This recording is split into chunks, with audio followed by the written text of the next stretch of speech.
Y dejo el lugar a nuestro hermano pastor Edgar. Él nos viene a compartir en esta hora.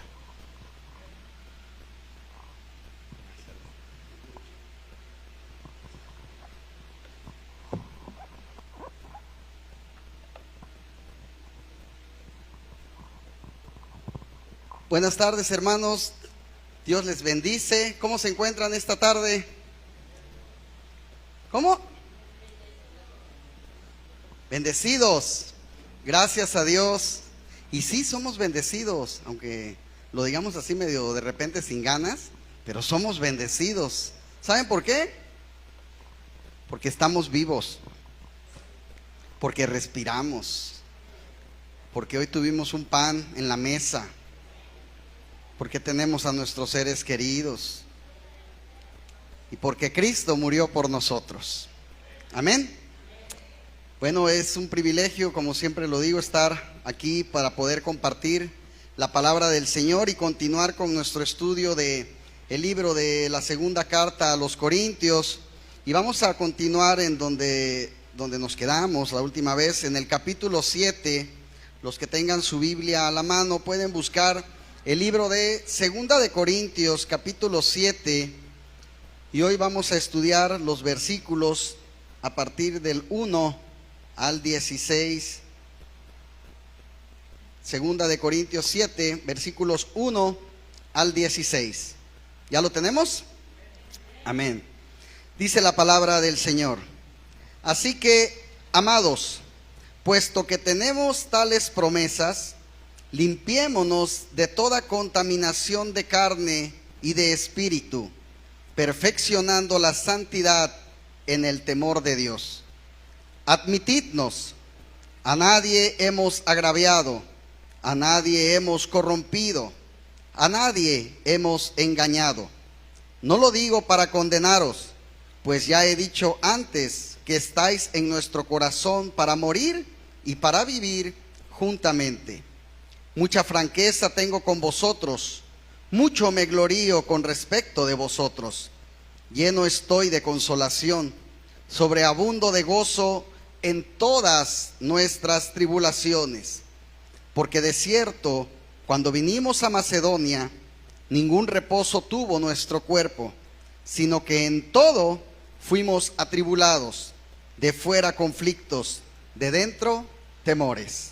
Pero Dios, que consuela a los humildes, nos consoló con la venida de Tito, y no solo con su venida, sino también con la consolación con que él había sido consolado en cuanto a vosotros, haciéndonos saber vuestro gran afecto, vuestro llanto, vuestra solicitud por mí, de manera que me regocijé aún más, porque aunque os contristé con la carta, no me pesa, aunque entonces lo lamenté, porque veo que aquella carta, aunque por algún tiempo os contristó, ahora me gozo, no porque hayáis sido contristados, sino porque fuisteis contristados para arrepentimiento, porque habéis sido contristados según Dios, para que ninguna pérdida padecéis por nuestra parte, porque la tristeza que es según Dios produce arrepentimiento para salvación, de que no hay que arrepentirse, pero la tristeza del mundo produce muerte. Porque he aquí esto mismo, de que hayáis sido contristados según Dios, ¿qué solicitud produjo en vosotros? ¿Qué defensa? ¿Qué indignación? ¿Qué temor? ¿Qué ardiente afecto? ¿Qué celo? ¿Y qué vindicación? En todo os habéis mostrado limpios en el asunto. Así que, aunque os escribí, no fue por causa del que cometió el agravio, ni por causa del que lo padeció, sino para que se os hiciese manifiesta nuestra solicitud que tenemos por vosotros delante de Dios. Por esto hemos sido consolados en vuestra consolación, pero mucho más nos gozamos por el gozo de Tito, que haya sido confortado su espíritu por todos vosotros. Pues si de algo me he gloriado con él respecto de vosotros, no he sido avergonzado, sino que así como en todo os hemos hablado con verdad, también nuestro gloriarnos con Tito resultó verdad. Y su cariño para con vosotros es aún más abundante cuando se acuerda de la obediencia de todos vosotros, de cómo lo recibisteis con temor y temblor. Me gozo de que en todo tengo confianza en vosotros. Señor, te damos gracias, Padre, en esta tarde por permitirnos estar aquí, Padre. Sabemos que nada es casualidad, Señor, según tu obra, Padre, y que tú tienes un propósito del cual estemos los que estamos en esta tarde hoy reunidos, Señor. Habla, Padre, palabra tuya a nuestras vidas, a nuestras mentes y a nuestros corazones, Señor. Usa, Señor, a tu siervo inútil, Padre, y sé tú el que hable a través de mi lengua y mi boca para edificarnos en esta tarde, Padre. Gracias por la vida de cada uno de los presentes y aún por aquellos que por diferentes motivos no pudieron asistir. Bendícelos, Señor, donde quiera que estos se encuentren. Gracias, Señor, y te bendecimos en el nombre de Jesús. Amén y amén. Pues, hermanos, vamos a estudiar precisamente esto que acabamos de leer en 2 de Corintios, que curiosamente, no sé si algunos lo sepan, hay o se dice que esta debió haber sido la tercera carta a los Corintios, pero que una segunda carta aparentemente nunca se pudo encontrar. Entonces solamente se encontraron dos y esta quedó como la segunda. Dicen que pudo haber sido la tercera. Pero vamos a estudiar esto que precisamente acabamos de leer. Y yo le puse como título a este mensaje de esta tarde: el mayor gozo de un pastor por sus ovejas. El mayor gozo de un pastor por sus ovejas. Y en nuestro estudio de hoy llegamos ya a este capítulo 7 de esta segunda carta del apóstol Pablo precisamente a los Corintios. Y el tema concreto que hay aquí es el consuelo de Dios en el corazón de Pablo. Vamos a poder apreciar lo personal que sin duda alguna es este capítulo, hermanos. El capítulo anterior, si lo recuerdan, también era personal, pero no tanto como este que tenemos ante nosotros ahorita en esta ocasión, en esta tarde. Como un antecedente breve de este capítulo, necesitamos recordar que había habido en la iglesia de Corinto, no sé si recuerdan algunos, un hombre que había caído en un grave acto de inmoralidad, que había tenido una relación incestuosa y adúltera con la esposa de su padre. ¿Sí lo recuerdan? Es decir, con su madrastra. Y la iglesia en ese momento no enfrentó esa situación. Y en la primera carta que Pablo envía a los Corintios, el apóstol les había precisamente reprendido y llamado la atención por no haber arreglado este problema en el momento, ¿verdad? Urgiéndoles, a que trataran este caso, a que lo arreglaran. Y ahora Pablo les estaba escribiendo esta segunda carta.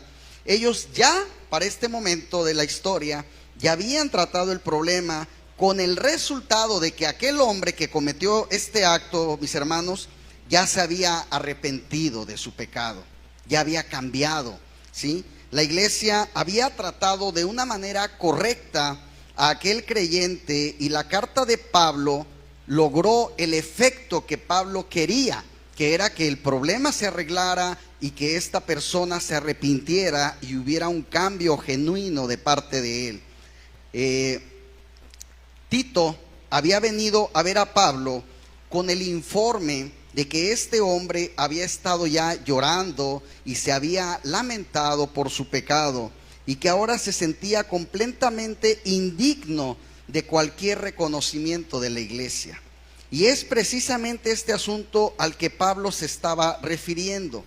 Leamos el versículo 1 de este capítulo 7 de esta carta, mis hermanos. Dice: así que, amados, puesto que tenemos tales promesas, limpiémonos de toda contaminación de cuerpo y de ¿qué? Y de espíritu, perfeccionando la santidad en el temor de Dios. Puesto que tenemos tales promesas. ¿De qué promesas está hablando? Pablo se está refiriendo a las que están citadas en el final, mis hermanos, del capítulo 6 precisamente en los dos últimos versículos del capítulo 6. Vamos a ir nada más a regresar unas hojitas a 2 de Corintios capítulo 6, versículos 17 y 18. Y dice: por lo cual, salid de en medio de ellos y apartaos, dice el Señor, y no toquéis lo inmundo, y yo os recibiré, y seré para vosotros por padre, y vosotros me seréis hijos e hijas, dice el Señor Todopoderoso. Dios, hermanos, había dicho que si le obedecemos, Él sería un padre para nosotros y que nosotros seríamos hijos e hijas y que Él nos trataría de acuerdo precisamente a esa relación. Esta era la promesa de la que Pablo hablaba. Pablo no estaba diciendo aquí que si nos apartábamos de toda aquella impureza íbamos a perder la salvación. Lo que quiso decir fue que si no vivíamos una vida pura, Dios no iba a poder tratarnos como un padre, ¿sí? Dios no puede tratarnos, hermanos, como si fuera un padre, si nosotros llevamos una vida muy diferente a lo que Él quiere para nosotros. Hay una historia de un padre que tenía un hijo que se había distanciado, que se había alejado de él. Pero este padre lo quería tratar como un hijo, pero no podía hacerlo, porque precisamente su hijo se había alejado, tenía ahora problemas, tenía dificultades, pero él no podía aceptar que su padre se acercara a él. Entonces el padre no podía actuar como padre, ¿sí? ¿Cómo podrías tú tratar a tus hijos si están alejados o apartados de ti? Sí, a lo mejor me podrás decir, puedo orar por ellos, sí, eso sí, pero tratarlos, ¿cómo los puedes consentir? ¿Cómo los puedes acariciar? ¿Cómo les puedes dar un beso? ¿Cómo les puedes decir, te amo, hijo? Si está apartado, si está lejos de ti, te es casi imposible tratarlo como un padre si no lo tienes cerca. En nuestro caso, hermanos, Dios nos quiere tratar precisamente como un padre. Muchos de nosotros no conocemos por experiencia el Padre maravilloso que tenemos en Dios, porque muchas veces no le damos la oportunidad de ser el Padre que Él quiere ser con nosotros. Y sin duda Él quiere serlo, pero ¿cómo podemos cambiar esta situación? Bueno, Pablo nos dijo en este versículo, en el 1, así que, amados, puesto que tenemos tales promesas, limpiémonos de toda contaminación de cuerpo y de espíritu. ¿Cómo podemos purificarnos? Nosotros, hermanos, no podemos limpiar nuestra propia conciencia de la culpa del pecado. No podemos borrar una mancha de nuestra conciencia culpable, pero Dios lo ha hecho por medio de la muerte de Cristo y el derramamiento de su sangre en la cruz. Después de haber sido limpiados de nuestros pecados por la sangre de Cristo, ahora nuestros corazones necesitan una limpieza, pero diaria, de la contaminación que adquirimos cada día, ¿sí? Cuando nosotros recibimos la palabra, hermanos, por la fe y actuamos con base a esa palabra, somos limpiados de esa contaminación precisamente de cuerpo y de espíritu. Eso es lo que el Señor Jesús quiso decir con aquellas palabras registradas en Juan 17:17, que dice, santifícalos en tu verdad, tu palabra es verdad, ¿sí? La mejor sustancia de limpieza en el mundo, mis hermanos, es la palabra de Dios. Ella nos purificará de verdad y el Espíritu Santo nos va a capacitar para tratar día a día con el pecado en nuestras vidas. Pablo dijo que debíamos limpiarnos de todo aquello que pudiera contaminar nuestro cuerpo y nuestro espíritu. Todo pecado constituye una impureza ante la vista de Dios. Entonces, pregunto, ¿Cuál es la diferencia entre los pecados del cuerpo y los pecados del espíritu? Bien, los pecados del cuerpo, hermanos, tienen que ver con los deseos impuros, con las pasiones desenfrenadas, con los excesos de alcohol, con la glotonería, con el libertinaje, los afectos equivocados. Estos son los pecados de la naturaleza humana. Estos son pues las cosas que llamamos impuras. Necesitamos ser conscientes del hecho de que estamos viviendo hoy en un mundo que da una cierta respetabilidad, aunque no lo creamos, a los pecados del cuerpo. Y lo vemos todos los días. Como ejemplo de este tipo de pecados, cabe destacar, por ejemplo, que el alcoholismo y el daño que puede causar en una sociedad, ¿sí? Incluso hay círculos seculares, por ejemplo, los alcohólicos anónimos, ¿verdad? Ahí se levantan voces que advierten precisamente que sobre los efectos del alcohol en el comportamiento de las personas. Concretamente pueden decir el elevado número de accidentes debido a los efectos del alcohol en los conductores, y esto ya es una alarma social, porque últimamente las estadísticas se han elevado en cuestión de accidentes por el consumo del alcohol, ¿sí? Y existe preocupación porque también, por ejemplo, en nuestro país los jóvenes están empezando a beber descontroladamente a partir de los 13 o 14 años de edad. ¿Y qué diremos de los efectos de las bebidas también en las relaciones humanas y en la agresividad y actos de violencia que provocan? Muchos matrimonios son destruidos por falta del alcohol, por el exceso de alcohol, porque en algunas ocasiones el esposo llega tomado y golpea a la esposa, incluso algunos llegan hasta matarlas por el exceso de alcohol, ¿sí? Entonces, es importante que veamos que hay sociedades que tratan este tema, ¿sí? Pero otro pecado, por ejemplo, que hay de este tipo de pecados del cuerpo es también el avance que hay últimamente en la pornografía, que supuestamente exalta el cuerpo y el sexo, pero que en realidad degrada a las personas y rebaja la dignidad humana al grado de animales, y acaba produciendo hastío y un aburrimiento que exige a veces una búsqueda insaciable de un placer que sacie, pero que no se acaba encontrando. Estos pues, hermanos, son ejemplos de pecados del cuerpo y del efecto destructivo que pueden llegar a tener en esta sociedad, les decía, permisiva, porque lo permite, ¿sí? Pero la palabra de Dios condena estos pecados del cuerpo. Si un cristiano, hermanos, se deja arrastrar por ellos, muy difícilmente Dios va a poder tratarnos como un padre.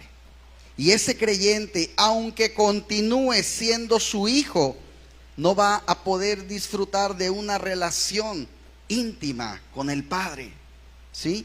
Y tendrá que sufrir, obviamente, consecuencias por ese alejamiento espiritual que ahora tiene. También se menciona en este pasaje la contaminación del espíritu. ¿Cuáles son los pecados del espíritu?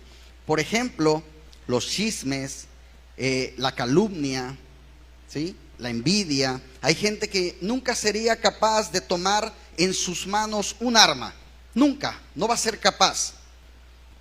Pero sí es capaz de utilizar el puñal de un rumor malicioso a las espaldas del hermano, ¿sí? La difamación.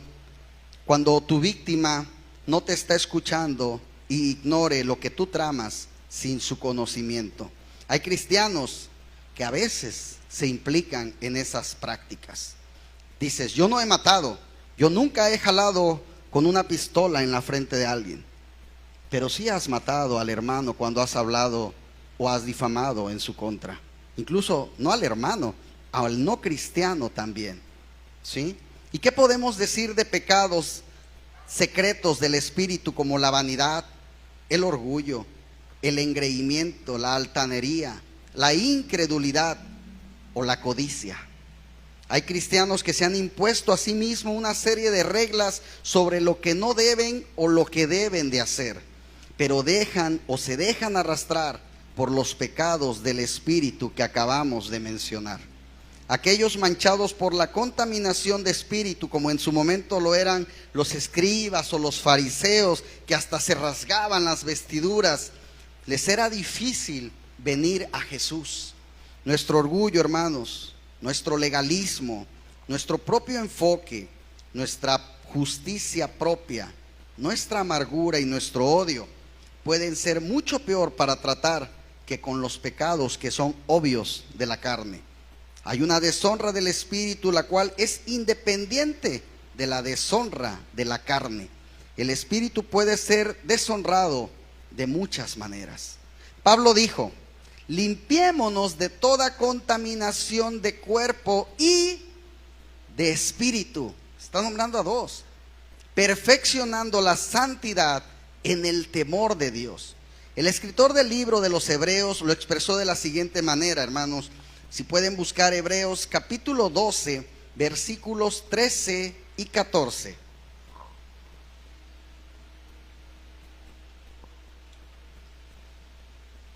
Hebreos 12, versículos 13 y 14 dice: haced sendas estrechas para vuestros pies, para que la pierna coja no se descoyunte, sino que se sane.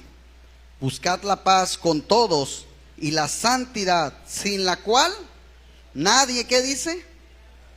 Verá al Señor. Sin la cual nadie verá al Señor. Cristo es mi justicia. Él es mi santidad. El problema es que mi vida y su perfección están muy alejadas entre sí. Dios nos dice que no tiene que haber tanta diferencia, porque Él quiere que vivamos una vida de santidad. Ahora, en el versículo 2 de este capítulo 7 que seguimos en Corintios, de la segunda epístola, vamos a leer lo siguiente. Versículo 2: admitidnos, a nadie hemos agraviado, a nadie hemos corrompido, a nadie hemos engañado. Ahora, al escribir admitidnos, ¿qué nos dice Pablo? Pablo, hermanos, era completamente honesto con los corintios cristianos, y ahora él les dice que ellos deben ser honestos también y que sean abiertos a la verdad de Pablo y de su ministerio, de lo que él está predicándoles. Que se abra, admite lo que te estoy diciendo, ¿sí? Los corintios cristianos creían muchas cosas malas sobre Pablo, ya lo vimos en otro estudio, que Dios no lo estaba usando, que él no tenía la imagen, que no tenía la autoridad o el poder que un apóstol debería tener. Pero su problema no era un problema de información, su problema realmente de los corintios estaba en sus corazones. Su corazón había estado abierto hacia el mundo, pero no lo habían abierto a las enseñanzas de Pablo, ¿sí? En el pasaje del yugo desigual, si lo recuerdan, lo habló el pastor Daniel, Pablo les dijo que cerraran su corazón hacia el mundo, y ahora es tiempo de que ellos ya le abran su corazón a él, a la enseñanza cristocéntrica que él tenía, todo basado en Jesús, ¿sí? A nadie, dice, hemos agraviado, a nadie hemos corrompido, a nadie hemos engañado.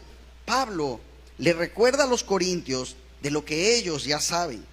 A pesar de los que algunos problemáticos dijeron sobre Pablo, ellos no tenían una buena razón sustentable para criticarlo. Cuando Pablo proclama que él a nadie ha engañado, algunos recordarán que él estaba organizando una colecta para llevar a los cristianos pobres en Judea, y tenía una responsabilidad sobre una cantidad significativa de dinero, Pablo les aseguró que no habían hecho daño y que él no había engañado a nadie. Cuando Pablo llegó, él no se dedicó a recoger ofrendas para todo tipo de proyectos, y esto, hermanos, nos enseña que no debemos recoger ofrendas para ciertos proyectos y luego utilizarlas para otros. ¿Sí me explico? Es como si aquí dijéramos, vamos a recolectar ofrendas para, como lo que hicimos la otra vez, los hermanos que estaban necesitados. Y entonces ustedes trajeran y ahora dijeran, no, ¿saben qué? Yo no tengo trabajo, me la llevo yo mejor. ¿Sí me explico? No sería lo correcto. Entonces, aquí Pablo está diciendo, yo no los he engañado. El apóstol había actuado con una transparencia total en todas sus gestiones administrativas. Y ahora vamos a leer el versículo 3. Dice, no lo digo para condenaros, pues ya he dicho antes que estáis en nuestro corazón. ¿Para qué dice? Amén. Para morir y para vivir juntamente. El deseo de Pablo, hermanos, no era el de condenar a los corintios, sino era el restaurar los lazos de compañerismo que él llegó a tener alguna vez con ellos. Pablo en verdad amaba a los cristianos corintios. Dice, ya he dicho antes que estáis en nuestro corazón para morir y para vivir juntamente. Pablo confrontó a los cristianos corintios, pero él no quería condenarlos. Es posible también, hermanos, y ojo con esto, que el confrontar sin condenar, aunque es raro que lo piensen así los que son confrontados. Muchas veces los que confrontan piensan que uno los está condenando. Y aquí lo que les digo es eso, que sí es posible confrontar sin condenar, ¿sí? Si un hermano está haciendo algo que no es correcto ante los ojos de Dios, y tu pastor, tu hermano te dice, hermano, yo creo que esto que usted está haciendo está mal, no te está condenando. Al contrario, él desea que te salves. Si no, no te lo diría. ¿Sí? Es para que corrijamos esto que estamos haciendo mal, quizás en ese momento de nuestras vidas. Y yo sin duda veo en este estudio que Pablo amaba demasiado a esta gente. ¿Sí? Podemos ver que ellos estaban constantemente en el corazón de Pablo. Y yo pienso que eso es lo que pasa con cada pastor en su congregación, que la iglesia está siempre en nuestros corazones.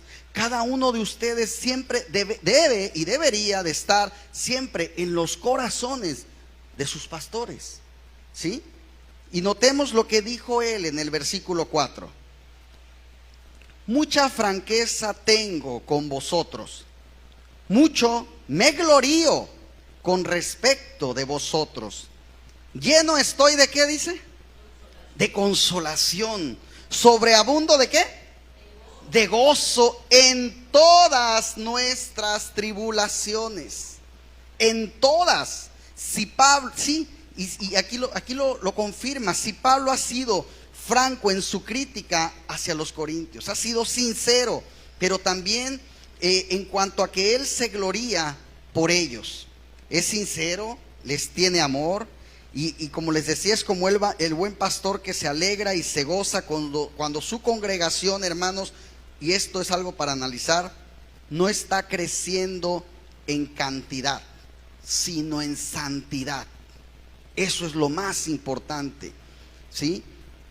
Y es como, por ejemplo, yo estoy seguro de que lo que voy a decir es verdad, que yo les aseguro que cómo nos gozaríamos el pastor Alejandro, el pastor Daniel, su servidor, de empezar a ver, por ejemplo, los martes y los jueves como se ve aquí los domingos. Nos gozaríamos, ¿o no, pastor?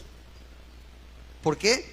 Porque nos daríamos cuenta que estamos creciendo de manera espiritual. Y aunque fueran los mismos, no hablo de que ahora vengan más, sino es importante el crecimiento en santidad, más que en cantidad. Porque muchas iglesias, hermanos, podrán estar muy llenas, pero a veces no hay la santidad, ¿sí? Aquí vemos de qué manera el pensar en sus lectores no solamente le consoló, sino que también le alegró. A continuación voy a especificar los motivos para explicar el por qué este estado de ánimo de Pablo ahora. Vamos a leer los versículos del 5 al 9. Dice: porque de cierto, cuando vinimos a Macedonia, ningún reposo tuvo nuestro cuerpo, sino que en todo fuimos atribulados.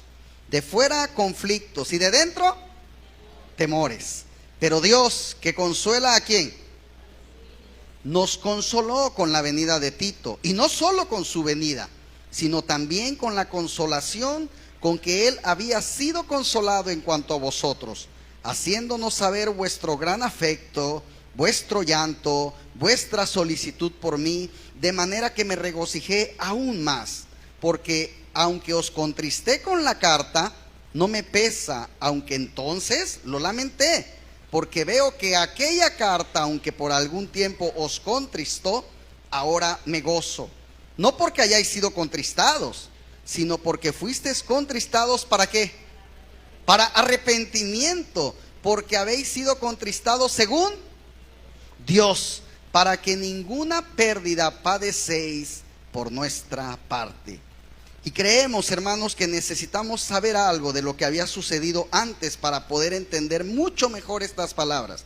Recordemos que Pablo en su primera carta a los Corintios les había escrito de una manera dura, de una manera casi, o no más bien no casi, regañándolos, llamándoles la atención. Pablo estaba enojado en esa primera carta, pero en esta segunda carta su tono baja, su tono es de alegría, de consuelo, de gozo, ¿sí? Lo vimos cuando estudiamos la primera carta. Pablo les había llamado criaturas, niños en Cristo, creyentes carnales, señalando que debían hacerle frente al pecado, que debían de tomar, como dicen, el toro por los cuernos, ¿verdad? Así, eso es lo que él hacía en esa carta. Y ellos en su momento lo hicieron. Cuando Tito se reunió con el apóstol Pablo en Filipos, le contó lo que la iglesia, o cómo la iglesia había tratado ya ese problema, y que el hombre aquel se había arrepentido de la inmoralidad que había cometido. Y luego Pablo les escribió en el segundo capítulo de esta carta que entonces debían ahora perdonarle y consolarle para que no quedara abrumado por su aflicción. Debían restaurarle la comunión de la iglesia, mis hermanos. Y ojo con esto, de repente hay un hermano en Cristo que falló, que cayó en el pecado. Entonces el pastor lo reprende y le dice: mira, esto que hiciste no estuvo bien. Por azares de cosas, pues se entera la iglesia. Y a veces juzgamos y decimos: mira, él, y hasta con el dedo, ¿no? Él falló, él se divorció, ella fue infiel, él le pegó, él tomó, etcétera.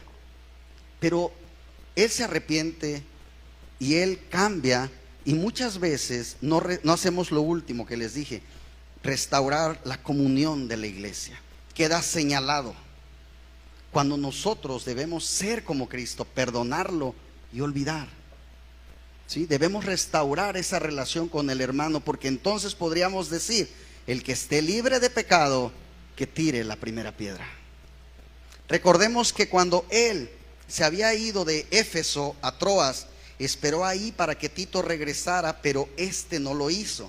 Entonces comenzó él a reprocharse a sí mismo que quizás no debió haber escrito una carta tan dura. Ahora Pablo está, híjole, ¿qué tal? Yo creo que le llamé fuerte la atención a los hermanos, ¿no? Yo creo que se me van a ir de la iglesia porque le dije, ¿no? No creo que Pablo haya pensado así, pero sin duda Pablo estaba quizás dudando de que fue muy duro, y dice que quizás hubiera sido mejor ir a visitarlos en vez de escribirles. Como dicen ahora, ¿no? Es que cuando tú me escribes un WhatsApp, yo lo leo con una voz de regaño, y el que está allá te dice: no, yo te lo escribí con mucho cariño. No te hablé así, es el tono que a veces le damos a una lectura, ¿no? Entonces dice que después, como ya lo vimos, se dirigió a Filipos y fue ahí donde encontró a Tito, y Tito le informa todo lo que ya había pasado en Corinto. El hecho de que Pablo se estuviese reprochando a sí mismo, hermanos, por haber escrito esta carta como con severidad, no nos afecte la creencia de que él estaba escribiendo la carta bajo la inspiración del Espíritu Santo, ¿eh? Es muy diferente. Por supuesto que así lo hizo, y es la palabra inspirada por Dios. Quizá ahora Pablo está diciendo: a lo mejor fui muy duro, pero en aquel momento que le estaba escribiendo, quizá Pablo no era el duro, era el Espíritu Santo que moraba en él, que lo hizo poner esas palabras, ¿sí? Entonces Pablo se da cuenta de eso. Él era un escritor humano, pero Dios le había inspirado para escribir de esa manera, para permitirnos a ustedes y a mí conocer lo humano que era Pablo, y cuán tierno, dulce y cariñoso, para que ustedes y yo estemos tratando de ser y de actuar como Él. Estimados hermanos, aquí tenemos una gran lección para cada uno de nosotros. Y una vez que Pablo recibió las buenas noticias, pudo escribir las palabras que ya hemos leído en el versículo 4, donde les dijo que aún en medio de las aflicciones estaba muy animado y lleno de alegría. Quizá hay alguna persona que esté escuchando en este momento que debería sentarse a escribir una carta, y lo dije en la semana por ahí, a una persona que ofendió de alguna forma hace mucho tiempo. Si esa persona está aquí, amigos, hermanos, escríbale una carta a un amigo, a una amiga, y dígale que lo siente mucho y que sabe que quiere que todo se arregle definitivamente. ¿Sabes lo que esto podría llegar a hacer en esa persona? El que tú le escribieras algo así, le va a dar una gran alegría, y todos necesitamos de vez en cuando actuar de esa manera. Pablo estaba escribiendo aquí de una manera muy personal cuando les dijo: cuando vinimos a Macedonia, ciertamente ningún reposo tuvo nuestro cuerpo, sino que en todo fuimos atribulados, de fuera conflictos y de dentro temores. Quizás nosotros, hermanos, deberíamos volver nuestras cabezas y ni siquiera leer esto que es tan personal. Pero Dios usó a un hombre para consolar a Pablo, porque continuó diciendo: pero Dios, que consuela a los deprimidos, nos consoló con la llegada de Tito. Pablo no podía hacer todo, no era todólogo, y Pablo tuvo que poner a alguien en lo que yo veo estas iglesias. Tú, Tito, quédate ahora tú ahí y ve cómo puedes arreglar toda esta situación. Y dice Pablo: nos consoló Dios con la llegada de Tito. Yo me imagino que Pablo oró para que Dios le mandara a alguien que le ayudara, y Dios le responde enviándole como ayuda a Tito, que aunque era joven, eso no desfalleció para que pudiera ser un buen siervo. Y hermanos, nosotros también debemos estar dispuestos a consolar a otras personas. Dios puede utilizarnos para llevar el consuelo de la palabra de Dios a alguien. Quizás no aquí en la iglesia, quizás en solitario. Quizás esa persona está llevando el peso de aflicciones de la vida, y es bueno que de nosotros salgan palabras para consolar. Y entonces Pablo continuó diciendo: y no solo con su llegada, sino también con el consuelo con que él había sido consolado en cuanto a vosotros, haciéndonos saber vuestro gran afecto, vuestro llanto, vuestra preocupación por mí, de manera que me regocijé aún más. En otras palabras les dijo: vosotros consolasteis a Tito, y ahora Tito me consoló a mí, ¿verdad? Y después destacó que la tristeza que habían soportado les ayudó a arrepentirse y volver a Dios. Amén. Vamos a continuar en el versículo 10. Dice: porque la tristeza que es según Dios produce, ¿para qué? Para salvación, de que no hay que arrepentirse, pero la tristeza del mundo produce muerte. Pablo hizo que los corintios cristianos se sintieran mal por su pecado, pero él lo hizo de una manera piadosa. Él usó la verdad. Él no utilizó, hermanos, mentiras, ni tampoco exageró, ¿sí? Él fue honesto, sin utilizar intenciones escondidas, ni tampoco manipulando a la gente. Él simplemente dijo la verdad en amor. No todos los predicadores, hermanos, o todas las personas pueden decir que hacen lo mismo que hizo Pablo. Y no está bien que intenten que alguien sea contristado de una manera que no venga de Dios, ¿sí? Aquí encontramos la definición de Dios sobre el verdadero arrepentimiento. El arrepentimiento es un cambio de mente. Consiste en apartarse de algo para dirigirse a otra cosa. Escuchemos lo que Pablo les escribió a los tesalonicenses. Primera de Tesalonicenses, capítulo 1, versículo 9.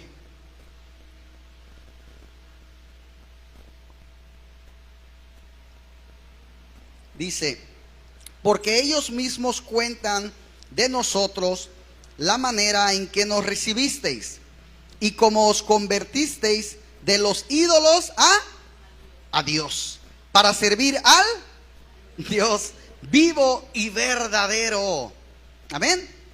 Os convertisteis de los ídolos a Dios. Ese primero fue un cambio de mentalidad. ¿Y cómo se produjo? Primero, se convirtieron a Cristo. Cuando Pablo llegó a visitarles, él no les había, ojo con esto, él no había predicado contra la idolatría, sino que solamente les presentó a Cristo. Y ellos aceptaron a Cristo, pero eran todavía idólatras. Así que cuando por la fe se volvieron a Cristo, ¿qué fue lo que sucedió? Se apartaron de los ídolos, y esa separación de los ídolos fue equivalente a un arrepentimiento. Ese es el arrepentimiento que experimentan los que no son salvos. Es un arrepentimiento que les conduce a la salvación, para que ahora sí seas salvo. Se trata entonces de presentar a los que están perdidos la persona de Cristo. Eso es lo que tenemos que hacer. No puedes llegar y decirle: no seas un idólatra. Enséñale a Cristo, que conozca a Cristo. Cuando Él conozca a Cristo sin que tú se lo pidas, Él hará lo siguiente. Amén. Cuando ellos respondan y deciden aceptarle, lo harán. Dios enfatiza el arrepentimiento, hermanos, con respecto al cristiano, al creyente. Cuando éste se encamina en una dirección equivocada porque está viviendo en el pecado, el creyente debe experimentar un giro hacia otra dirección, un arrepentimiento. Sin embargo, algunos que se encontraron en esta situación han derramado lágrimas. Ojo con lo que voy a decir, que no necesariamente fueron una señal de un verdadero arrepentimiento. Muchos han llorado al recibir a Cristo mediante una oración. Muchos han llorado sin ser cristianos con una alabanza. Pero realmente muchos de ellos no han hecho un cambio en su vida. Simplemente fue la emoción por el mal momento que estabas viviendo en ese momento. Si hoy falleciera un ser querido, no siendo cristiano, y yo llego aquí a esta iglesia y escucho al pastor cantar: de tal manera me amo, yo me voy a derramar en lágrimas. Pero en 40 días o en un mes, mi vida vuelve a ser la misma. ¿Hubo un arrepentimiento? No. Entonces mucha gente dice: yo vi que se arrepintió. ¿Por qué? Porque tenía la lloradera. Hasta se empapó la camisa de tanto llorar. No, no pasó nada. Son sentimientos, ¿no? ¿Alguna vez? Digo alguna vez porque ya no, ¿verdad? Lloramos con alguna canción por ahí ranchera porque estaba dolido porque me dejó un gran amor y no me arrepentí. Entonces son sentimientos. No hay un arrepentimiento real. Esta clase de aflicciones, como dijo Pablo en este versículo, es como la tristeza del mundo que produce muerte. ¿Sí? El verdadero arrepentimiento, hermanos, significa un cambio interior en la mente, en los afectos, en las convicciones y en el compromiso arraigado en el temor de Dios y en la aflicción por los pecados u ofensas cometidas contra Él, que acompañado de la fe en Jesús resulta un giro exterior al pecado y hacia Dios y hacia su servicio por el resto de tu vida. Ese es el verdadero arrepentimiento.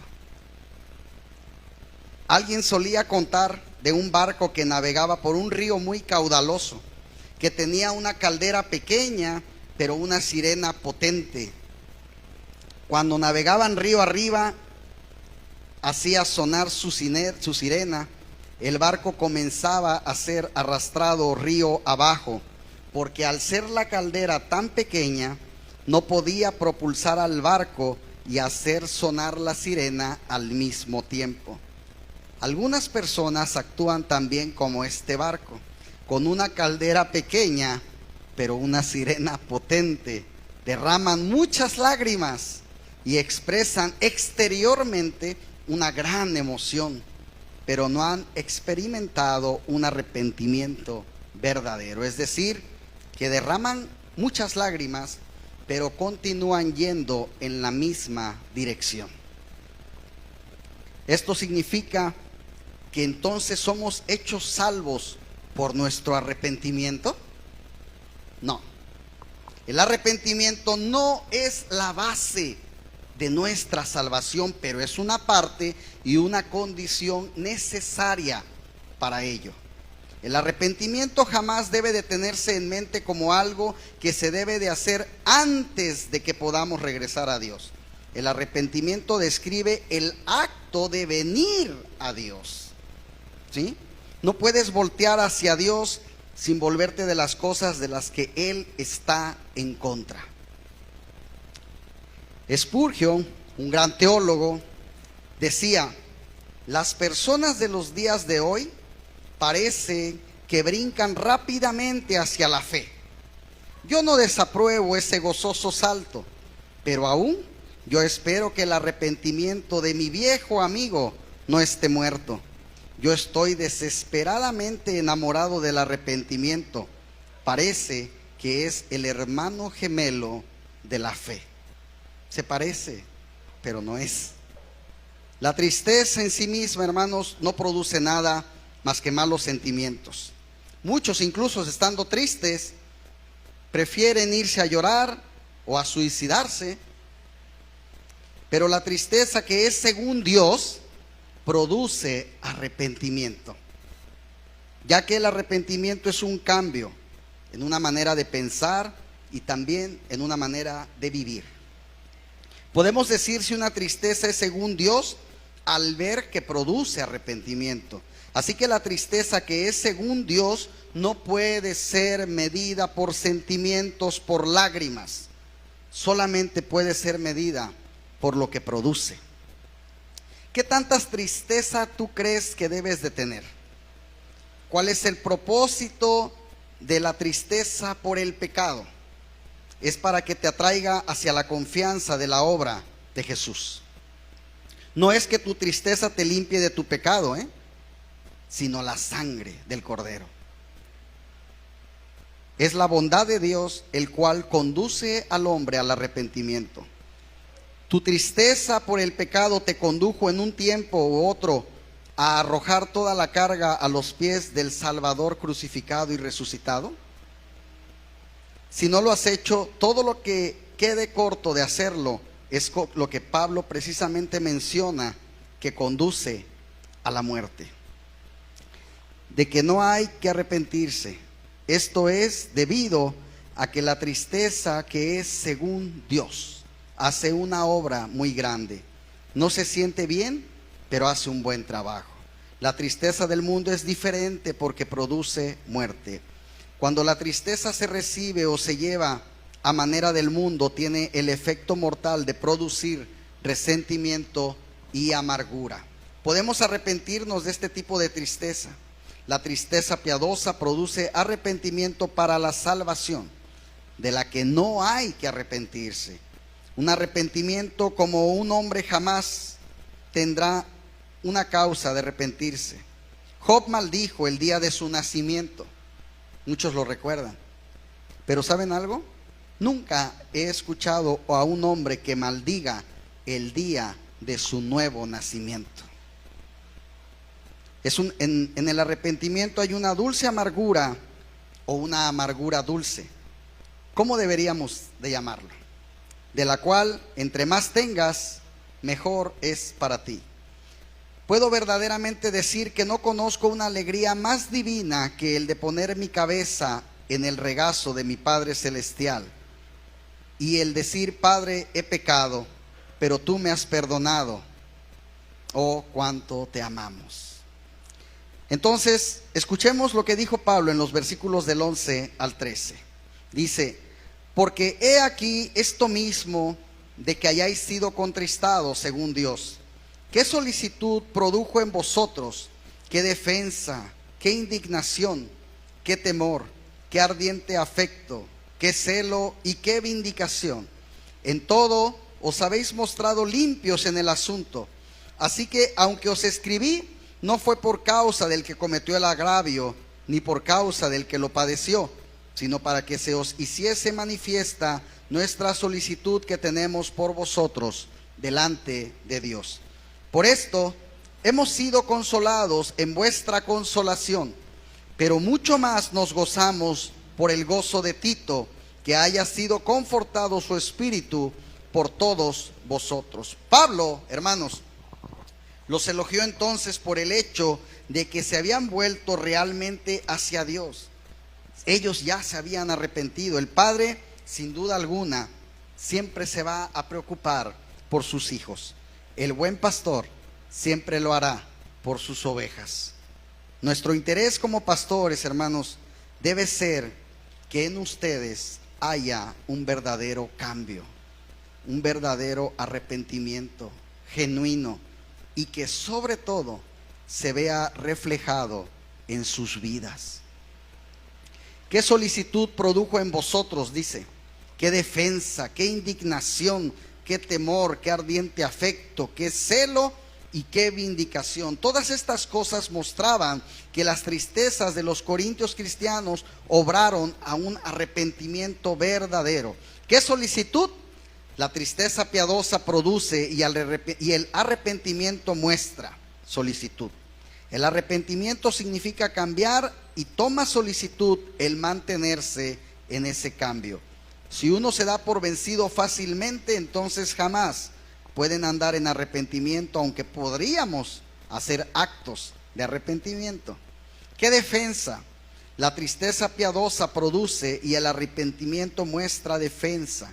Es una defensa de la culpa y la vergüenza de saber que trajimos nuestro pecado a Dios y que ahora andamos en el camino correcto. ¿Qué indignación? La tristeza piadosa produce el arrepentimiento, muestra indignación. Estamos indignados con nosotros mismos y con la necedad en el pecado. Este es el tipo de actitud que hace que el arrepentimiento dure. ¿Sí? Decía un famoso teólogo: me alegro que la Biblia me permita que pueda enojarme, pero enojarme con el diablo, el pensar que él tiene la audacia de jalarme y que me hizo que hiciera aquello. Qué indignación, qué furia hacia el pecado y todas las agencias de Satanás. Qué temor. La tristeza piadosa produce y el arrepentimiento muestra un temor de que caigamos de nuevo en el mismo pecado. Aquí Pablo nos está escribiendo sobre un temor a Dios, tanto como el temor de pecar y del temor de nuestra propia debilidad hacia el pecado. Qué ardiente afecto. La tristeza piadosa produce y el arrepentimiento muestra un ardiente afecto. Y este es un corazón que en realidad desea la pureza y lo piadoso y que ya no desea pecar nuevamente. Este ardiente afecto es expresado por la oración de corazón y cuando tenemos, hermanos, una total dependencia de Dios. ¿Qué celo? La antigua palabra griega habla del calor. Estamos ardiendo hacia Dios y su justicia y ardemos ahora en contra del pecado y la impureza. En lugar de flojera, tenemos celo en nuestro andar con el Señor. ¿Qué vindicación? Vindicación significa recuperar lo perdido, ¿sí? Recuperar algo que te pertenece. Como cristiano, tú eres vindicado, aun cuando hayas pecado. Nadie puede dudarlo porque la medida de un cristiano, hermanos, no está en cuánto pecaron o no. sino en que si se arrepienten o no. ¿Sí? Os habéis mostrado limpios. Somos limpios de culpa y pecado. ¿Sí? La mancha del pecado ya no está. Podemos sentirlo y otros pueden verlo. Feliz es aquel hombre que ha tenido demasiado de la inteligencia del pecado para que sea amargo y agrio para él por el resto de sus días, para que ahora con un corazón cambiado y un espíritu renovado, él persevere en los caminos de Dios sin pensar jamás en regresar, sino resuelto a cruzar inundaciones o llamas para forzar su camino hacia el cielo, para hacer por gracia divina el amor sobre cualquier pecado que le asalte. En todo, dice, habéis mostrado limpios en el asunto. No fueron las palabras o los sentimientos los que han mostrado que ellos están limpios, sino sus acciones. Y muchas, como dice el dicho, las acciones dicen más que 1000 palabras. La tristeza que es según Dios, la cual conduce al arrepentimiento, por lo tanto, es una tristeza que conduce a un cambio de propósito, de intención y de acción. No es la tristeza de lágrimas ociosas, no es el llorar al lado de tu cama debido a que fallaste de nuevo. No es un lamento en vano deseando que nunca hubiera pasado, deseando que pudieras vivir de nuevo esos momentos. Eso no es. Es un cambio de propósito, de intenciones, de dirección y de acción.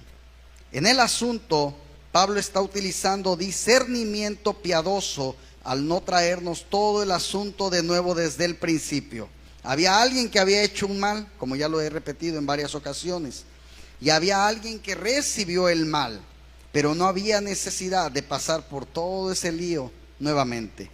No fue por causa de él, dice. El propósito de Dios en escribir la carta triste no era para tomar un bando en la disputa con los cristianos corintios. Su propósito era el de demostrar su preocupación. ¿Sí? La preocupación de Pablo, hermanos, por los corintios era evidente, pero sorprendente. De toda apariencia nunca hubo una iglesia menos digna del afecto del apóstol de lo que era la iglesia de aquel tiempo. Pero aún así no hubo una que fuera más amada. El sabio recibe el consejo, pero el burlador lo menosprecia. Qué sabio es cuando el exhortado sabe reconocer.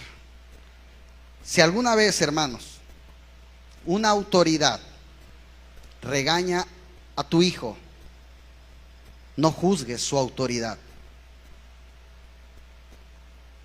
Hace poco, en la escuela de nuestro pequeño Axel, hubo una junta donde los padres decían que era malo que los niños llevaran el celular a su escuela, porque algunos estaban viendo pornografía. Y una mamá dijo: yo digo, maestra, que como padres es una responsabilidad de nosotros revisar lo que nuestros hijos ven en el teléfono. ¿Y de quién creen que era la mamá de ella? Del niño que había visto pornografía en el celular. Pero ella no lo sabía. Muchas veces juzgamos y somos quien menos conocemos a nuestros hijos a veces. Tristemente. No juzguemos la autoridad de alguien cuando hable con nuestros hijos. Pablo confiaba en que la iglesia podía cambiar. Sin embargo, Tito no estaba muy seguro de esta tarea. Pero cuando ellos leyeron la carta de Pablo, le dijeron a Tito que estaban arrepentidos. Se pusieron tristes, y la disciplina, ustedes y yo lo sabemos, a veces entristece. Yo recuerdo que cuando mi madre me regañaba, pues no me daba mucha alegría, que digamos. Me ponía triste o me enojaba. Pero ahora entiendo que era para mi bien. Y así es la disciplina, duele, pero a la larga entiendes que es para tu bien. Y finalmente, hermanos, vamos a ir a los últimos versículos del capítulo 7, del 14 al 16. Pues si de algo me he gloriado con él respecto de vosotros, no he sido avergonzado, sino que así como en todo os hemos hablado con verdad, también nuestro gloriarnos con Tito resultó verdad. Y su cariño para con vosotros es aún más abundante cuando se acuerda de la obediencia de todos vosotros, de cómo lo recibisteis con temor y temblor. Me gozo de que en todo tengo confianza en vosotros. Pablo, sinceramente, hermanos, se abrió de corazón aquí y fue muy, pero muy personal, revelándonos sus sentimientos más íntimos. Y miren que yo he leído historias de Pablo y de repente he dicho, ese hombre era duro. Pero yo creo que me quedo, dice mi esposo que yo soy muy chillón, yo creo que yo me quedo corto con Pablo aquí en esta carta. ¿Sí? Estaba rebosante de alegría, de satisfacción, había sido consolado en su aflicción, todo lo sucedido había constituido el consuelo de Dios para el corazón de Pablo. Dice, pues si de algo me he gloriado con él respecto de vosotros, Pablo se había gloriado de una manera esperanzada hacia Tito, de que los corintios cristianos hayan respondido de buena gana a esa carta severa.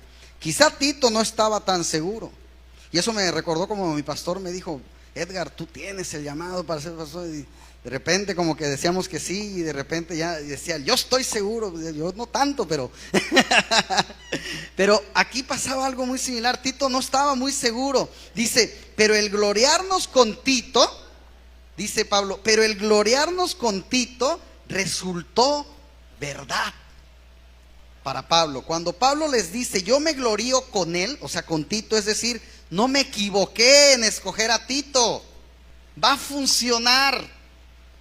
Pablo tenía esperanza que ellos se arrepintieran. Hermanos, el rebelde más rebelde se puede arrepentir. El más duro se puede quebrantar. Porque para Dios no hay nada imposible. Su cariño para con vosotros, dice, es aún más abundante. Pablo asegura a los corintios que Tito ahora, no puedo decir antes, pero ahora les ama más que nunca. Quizás Tito vio mucha fealdad entre los corintios, ¿sí? Y por esto él no pudo tener, o más bien pudo tener en su momento algún rencor contra ellos. Así que Pablo quiere que ellos sepan que después de que él vio y ahora reportó su arrepentimiento, Tito ahora los ama más que nunca. Qué bueno a veces, hermanos, es contar con el apoyo de otras personas en la tarea de la obra. A veces les decía, no podemos hacer todo nosotros solos. Quisiéramos, pero no podemos. A veces Dios nos usa para llevar la solución simplemente. Aunque muchas veces no seamos las personas más adecuadas, Dios nos puede usar. Joven, aquí hay uno. Dios puede usarte para traer a Cristo a otros jóvenes. El trabajo no es de nuestra habilidad para hablar. El trabajo es de Dios. A veces hay que aplicar misericordia, pero nunca separarla de la verdad. ¿Hiciste mal? Es que así no se hace. Esta actitud que tienes está mal, etcétera. Te tengo paciencia, misericordia, amor, pero no voy a soltar la verdad. La misericordia y la verdad son la solución para corregir el pecado. Dice, me gozo de que en todo tengo confianza en vosotros. ¿Está siendo Pablo sarcástico aquí? Yo creo que no. Él sencillamente quizás está tratando de animar a los corintios, mostrándoles que él está convencido de que su arrepentimiento de verdad es genuino. ¿Sí? Tengo confianza, es decir, todavía hay que arreglar otras cosas. Dice, tengo confianza, o sea, no dice ya, se arregló todo. Tengo confianza, pero vamos a arreglar otras cosas. Y esto va a venir en el capítulo 8, 9, 10 y 11. El que una persona se arrepiente, hermanos, no quiere decir que ya no se va a volver a equivocar o que ahora es una blanca palomita. ¿Sí? Qué bueno que te arrepentiste de ese pecado, pero hay cosas que todavía tienes que arreglar, ¿verdad? Qué bueno que ya no eres grosero, pero te falta dejar de mentir. El caminar en la vida cristiana es paulatino. Uno no se convierte a Cristo y ya, dejaste de pecar, ¿verdad? Es una lucha que va a estar todo el tiempo. Pero la diferencia, hermanos, es que ahora sabemos lo que es bueno y lo que es malo. Que Dios nos ayude, mis hermanos, para saber aplicar a nuestra vida y a la vida de aquellos que están a nuestro cuidado las cosas que tienen que ver con el arrepentimiento. A través de todo este capítulo vemos qué tan preocupado estaba Pablo sobre su relación con los corintios. Y esto muestra que las personas eran tan importantes para Pablo como el ministerio. Él no quería hacer el ministerio a expensas de su relación con las personas. Hemos hecho algunas consideraciones sobre la impureza del cuerpo y la impureza del espíritu. Y hemos visto cómo el pecado y la maldad humana pueden contaminar en mayor o en menor grado al ser humano considerado en su totalidad. Y ante el cuadro de consecuencias que ya expusimos, el examinar las diversas expresiones de la naturaleza humana a nivel individual y a nivel social, recordamos aquella gran pregunta que nos viene desde los tiempos antiguos de Job. Y esto está en el capítulo 14, versículo 4, cuando él dice: ¿quién hará puro lo inmundo?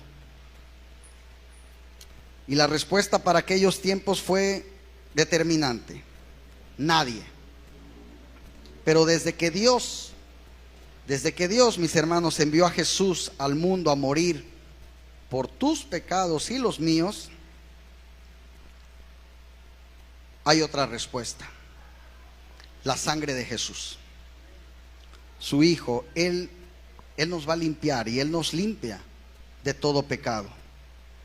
No querrían, y quiero hacer esta pregunta para que se la lleven y la reflexionen, ¿no querrían ustedes dejar de lado toda la impureza y todas sus consecuencias destructivas para comenzar a vivir una vida de pureza, una vida constructiva, una vida auténtica, libertad, y lo que es mejor, una vida eterna, confiando en el Señor Jesús como tu Salvador?